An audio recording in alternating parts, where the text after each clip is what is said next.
सरकार की तरफ से जितनी भी योजनाएं हैं वो मुख्यमंत्री जी महोदय हमारे वो जन जन तक पहुंचा रहे हैं, लाभान्वित कर रहे हैं उनको। कृषि क्षेत्र में ये काफी टेक्निक विकास हुआ है, कृषकों को भी आर्थिक सहायता भी दे रहे हैं, मोदी जी भी दे रहे हैं। तो यह है कि परिवर्तन के हिसाब से कुल मिला के गरीबों पे फोकस कर रही है, गरीबों का उत्थान कर रही है। जैसे शैक्षणिक व्यवस्था है उनको ST SC के लिए और गरीब तबके के लोग है और बालिका शिक्षा के लिए कुल मिला सब तरह से उन्नति के शिखर पर पहुंच रहा राजस्थान।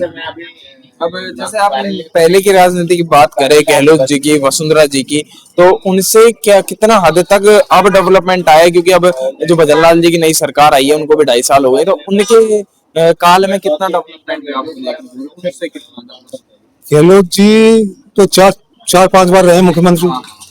तो गहलोत जी के टाइम में वो परिस्थिति ऐसी थी पब्लिक की कि पुराने रीति रिवाज थे और थे, तो वो शायद उसको समझ नहीं पाए और उन्होंने प्रयास भी किए, जैसे नुक्ता प्रथा है उसको रोकने का प्रयास किया, लेकिन पब्लिक अंधविश्वास में ज्यादा विश्वास रखती थी इसलिए वो नहीं कर सके। लेकिन अब जो जागृति आई है ये बीजेपी शासनकाल में जागृति जन जन तक पहुंचाई जा रही है, सब तरह से सभी तरह की डेवलपमेंट वर्क काफी करा रही है, उसका प्रभाव पड़ रहा है।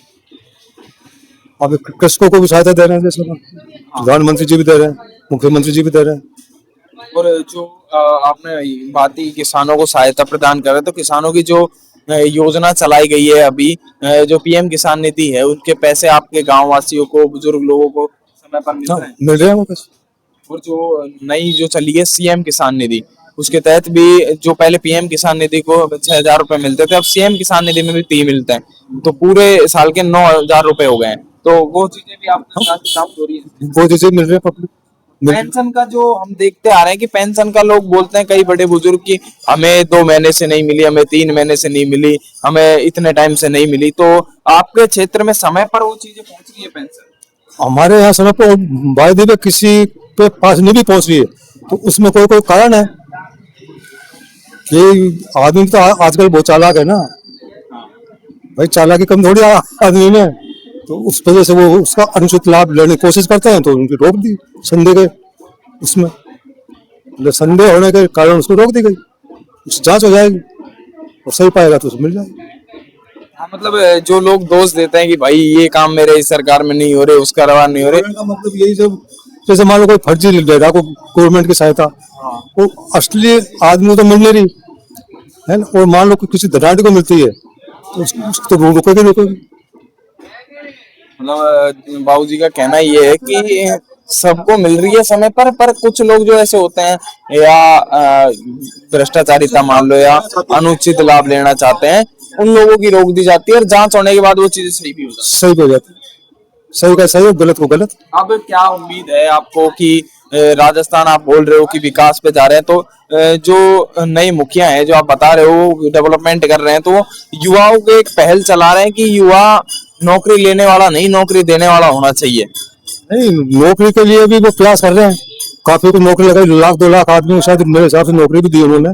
उसके बाद में सार्वजनिक क्षेत्र में साझेदारी करके प्राइवेट जॉब भी खोल रहे हैं। हाँ, वही खोल रहे हैं प्राइवेट जॉब भी, जो लगा रहे हैं रोजगार दे रहे हैं उनको।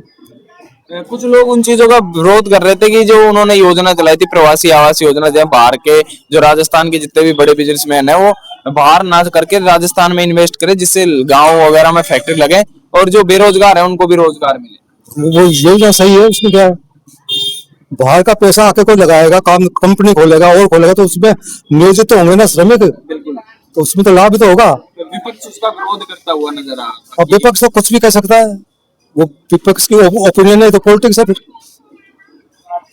ये तो पॉलिटिक्स मान। मतलब जो भी मुद्दे उठा रहा है विपक्ष की, कोई भी योजना चली है उसके बारे में गलत राय देता है, तो वो कितना सही लगता है आपको? वो तो मेरे हिसाब से तो वो सही नहीं है। मतलब रोजगार मिल रहा है पब्लिक को, उसमें क्या दिक्कत है बताओ आप मेरे।